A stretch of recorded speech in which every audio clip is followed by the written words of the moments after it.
What is going on, my broskiis? My name is Toadskii, back again, here to bring you guys yet another One Piece Treasure Cruise video. And today, we're here with some more Garp Challenge content. Now, as of me recording this video, we actually have all three of the original Garp Challenges here. We've got the Heavenly Demon, Revolutionary Army, and also the Whitebeard Challenge. Now, I know that by the time this video is actually released, these challenges will not be available. However, this is a video that I've been wanting to do for a while because... look, the quick Garp challenges are definitely the ones that most people have trouble with, and I completely agree, and it's mainly due to the fact that, you know, there's not many powerful quick legends really in the game. That actually is a big component of that.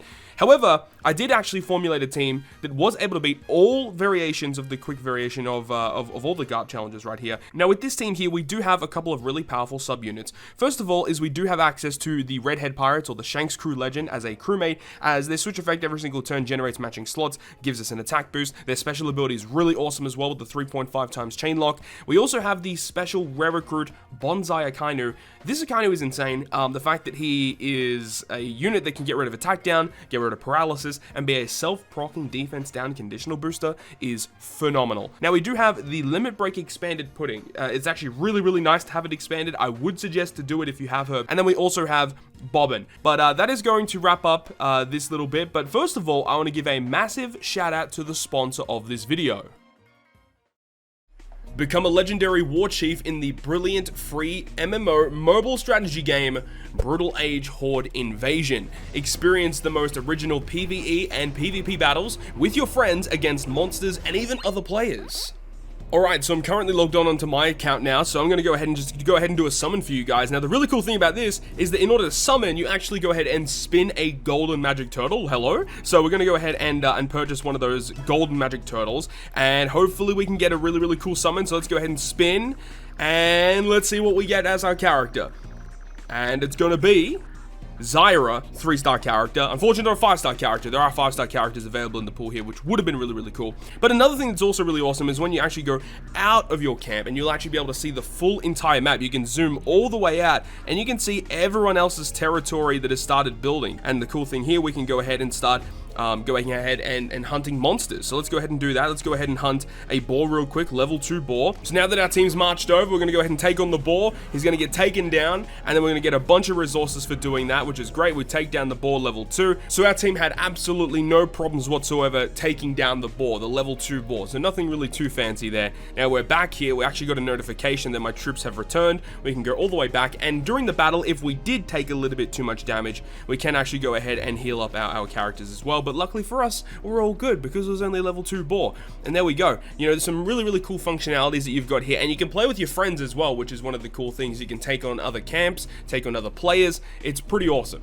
So Brutal Age Horde Invasion actually has a new update that just released recently, and it actually introduces some new unit types. Now, it also will add the Honor Tech to the Temple of Wisdom, and you can develop the first tech to unlock the level 6 outpost, and then buildings now can actually go ahead and reach up to level 30 instead of previously 25, making them even stronger than they were previously. And there's even a Valentine's Day event out right now where you can use roses to open up the rose envelopes to get rewards from the rose prize pool. So make sure to go down below in the video description and download Brutal Age Horde Invasion today. Now, by doing so, if you go over into your account and you see that your Stronghold is at level 4, which is not difficult to do, it takes like 5 to 10 minutes of gameplay to do so, you can go over to the blue bird at the very top corner, and then you'll see Chief Invitation. Now, by clicking on that, it will give you the opportunity to input an invite code. Now, there should be a promo code down below in the video description. Make sure to go ahead and enter that, as you'll get up to $200 worth of in-game rewards for free just by using the promo code. So make sure you go ahead and do that. So go ahead, get your Stronghold to level 4, come here, put the invite code, and you'll be able to get a bunch of in-game goodies. So thank you so much for watching today, and thank you so much to Brutal Age Horde Invasion for sponsoring this video today. So getting into this, we have Komorowsaki versus the Doflamingo Challenge. Now, this is definitely, I keep saying this whenever I bring up this, but like, I do think the Doflamingo Challenge is the most difficult of these 10-star difficulties, and it's just because of the consistent turns of despair and paralysis that continuously get inflicted to you, and the fact that, you know, it's 4 turns after sockets, right? And it's like 3 turns of paralysis, but it's 4 turns of despair. That's super annoying, man. And it happens twice in the fight. Like, it's just really annoying. And the other fights, you know, against Whitebeard and also against the Revolutionary Army doesn't really have that often. I mean, like, you've got on the Whitebeard challenge, you have to deal with attack down twice, but like, it's only 3 turns. Like, it's not like a 5-turn attack down, which would be a little bit more difficult to take on. But either way, I digress. Let's actually talk about Komorowsaki and why I think she's probably one of the most underrated legends in the game. So first thing is first, she boosts 2 types, right? That's obviously really good. She boosts quick, she boosts int. Both of those have some pretty good units in the game. Well, specifically int. Int have like some of the best units in the game right now, especially on global. And obviously when Kaido versus Big Mom comes out, I mean, you know, Big Mom is also an int character as well, which is quite good.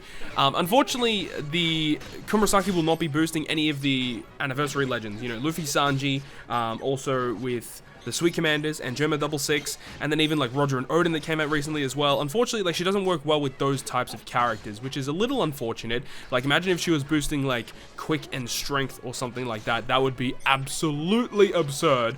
But either way, I think that despite that, she's still going to be a fantastic unit moving forward. And essentially, whenever we get like more powerful quick units, it's just going to make Komorowsaki even better. However, I do definitely submit the fact that Komorowsaki as a sub is not really going to be a great option, and the main reason for that is because, yeah, I mean, she does give you a 2x attack and orb boost to both quick and int characters, which is awesome, but her orb manipulation doesn't help out that much. It only really works out when she is the captain, because she'll randomly shuffle your slots into either quick or int, and she does not have a crewmate effect that like makes int or quick orbs beneficial to your crew. So that does make it a little bit more annoying, because it means that you do have to run some sort of captain or other effect that can then change the orbs that you get given. And also, Komorowsaki doesn't even change block orbs either. She doesn't shuffle those around. So, you know, in a situation where the enemy gives you block orbs, you can still use Komorowsaki special, tank those block orbs, and then manipulate them elsewise with another type of special or something like that, right? But either way, Komorowsaki is such a phenomenal unit because of her other effects that are within her captain. Her captain effect also gives 20% damage reduction, and every time you hit a perfect, you heal a certain multiplied times her recovery. I don't know off the top of my head, but it's a freaking awesome effect, especially in GARP challenges where you are consistently attacking and you want to make sure that you are healing back as much HP as possible from health cuts and also from taking damage from the enemy. And the fact that you can just go ahead and do that just by healing from hitting your perfects is really good, and then reducing that damage as well. Something else that I didn't even talk about as well is the fact that the ship that we're using is the Oro Jackson, which is used for slasher and free spirit teams. So we've got Komorowsaki, who is a slasher. She's a slasher cerebral, which is awesome. You've got Shanks' crew, who's a slasher. You've got, well, actually, technically in their quick form, they are a cerebral shooter, so that's kind of annoying. But when they're in their dual form, and also when Shanks is up, but it doesn't matter when Shanks is up, they will be classified as a slasher. And then you've also got the Akainu, who is a free spirit unit. You've got Bobbin, who's a slasher and a free spirit unit. And then you've got Pudding, who unfortunately isn't getting boosted by the ship, but Pudding is kind of there because she's like one of the best quick units to bring for these GARP challenges. And you can see here, we've already reached the boss stage here, and we have pretty much all of our specials ready to go. We did use a Komorowsaki previously, but having Shanks' crew for a chain lock for multiple turns really does make a humongous difference, enabling us to do a lot of damage on like the first turn, and then once we take down all the mob characters, we can just go ahead and go and just attack Doflamingo with as much damage as we possibly can. So, you know, Komorowsaki absolutely decimates the Doflamingo challenge. You know, we do have to stall a little bit on the stage with Elisabello, but overall, not too shabby.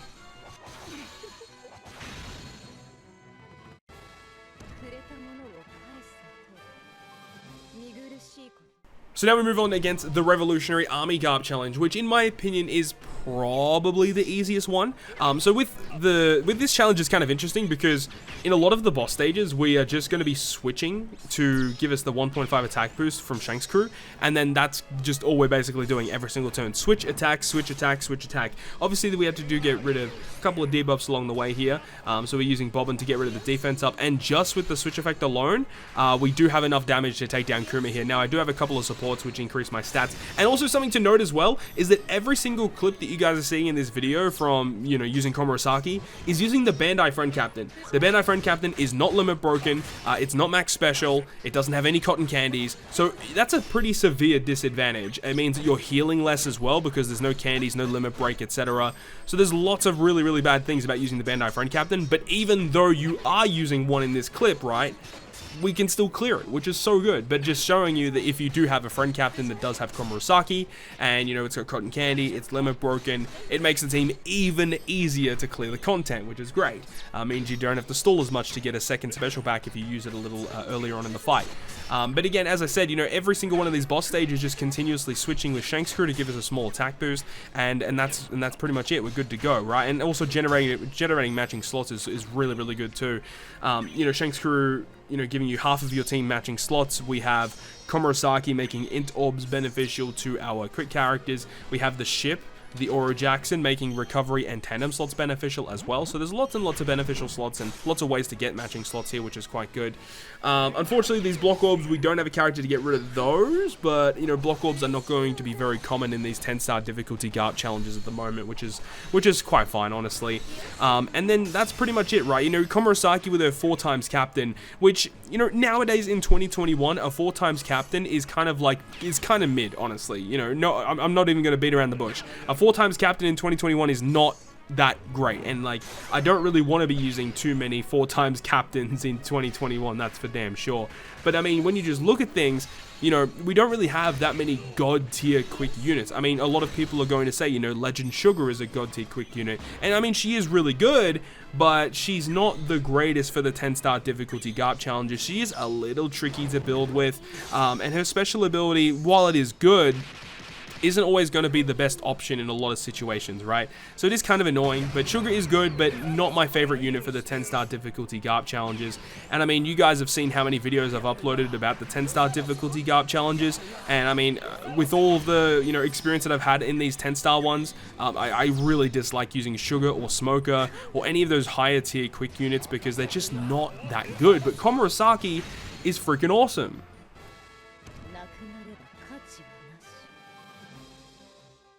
And now we get into the final clip of this video against the Whitebeard challenge. Now, going off of the previous conversation that we just had, you know, as I said, you know, Legend Sugar's good. I don't think she's a god tier quick unit though. A lot of people are just going to go with Shanks Crew as a captain, and that's completely fine. But I mean, look, just in this situation that I'm going to, you know, present to you, why would you want to use like a 3.25 or a 3.5 captain that has that switch effect to give you that 1.5 attack boost every single turn, when you can use a 4x captain that can have also the 1.5 attack boost every single turn when you use Shanks Crew as a sub instead? In my opinion, I much prefer captains that have much higher multipliers from the get-go compared to using dual units as captains. I mean, looking forward though, you know, Luffy, Sanji, they can have up to a 4x captain in their singular form, which is quite nice, but realistically speaking, I'm not really the biggest fan of dual units as captains anymore. When they first came out, obviously they were like the new hot thing, and their switch effects were completely broken at the time, but as time goes on, you know, especially now that we have super types, like, it's really hard to go back to using any other captain that isn't a super type at this point because of how busted they are. Super type specials are so strong, and you know, all of those super type legends pretty much have such a high multiplier. But as I said, goes back to that same conversation. I'm not the biggest fan of utilizing Legend Smoker, and also Sugar is good, but not my favorite unit to use for these 10-star GARP challenges either. So it was always about coming around to, you know, which character should I really be using? And Komorowsaki was always the unit I wanted to go for. I love her special as well. I love characters that can generate slots, and not only does she do that, but she also gives you a 2x attack, 2x all boost as well. So when you have, you know, a way to get those slots, and you know, you have her as a captain, non-despaired, you have all those beneficial slots going for you, the massive damage boost from Komorowsaki, just lots of really good things going for her, which is awesome. And as I said, you know, when they start releasing more quick units down the line, you know, in the future, it's going to make Komorowsaki even better. I mean, just recently on Japan, they released the brand new quick super type Kaido, which is, that unit is really freaking good.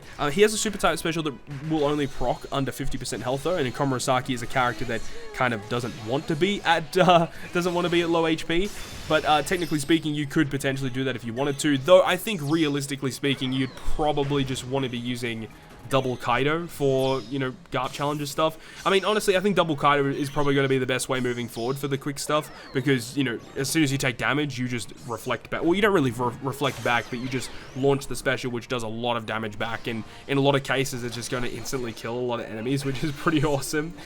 So you know, that's something to look forward to, I guess, you know, with the brand new Dex Super Type Zora and the Quick Super Type Kaido. But, I mean, obviously, if you don't pull those units, you could definitely hybrid them up with Komorowsaki. That is definitely something you could do. Because Kaido, you know, applies that new debuff where increased damage taken gets inflicted to the enemy. And if you have that on top of, like, you know, full border matching slots, 2x attack and orb boost, like, that's going to be pretty awesome to have, like, basically 3 2x boosts with 2 characters, plus a full board of slots.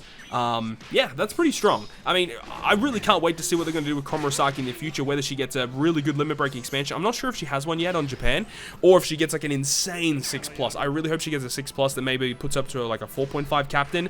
Would be so freaking awesome. But that is going to wrap up this video today. I sincerely hope you guys enjoyed this one and understand my love for this character. I think she's really, really cool. If you guys enjoyed the video, make sure you go ahead and leave a like. And if you want to stay up to date with all the content that I post, including more One Piece Treasure Cruise content, make sure to hit the subscribe button down below. But on that, guys, I will see you guys within the next video.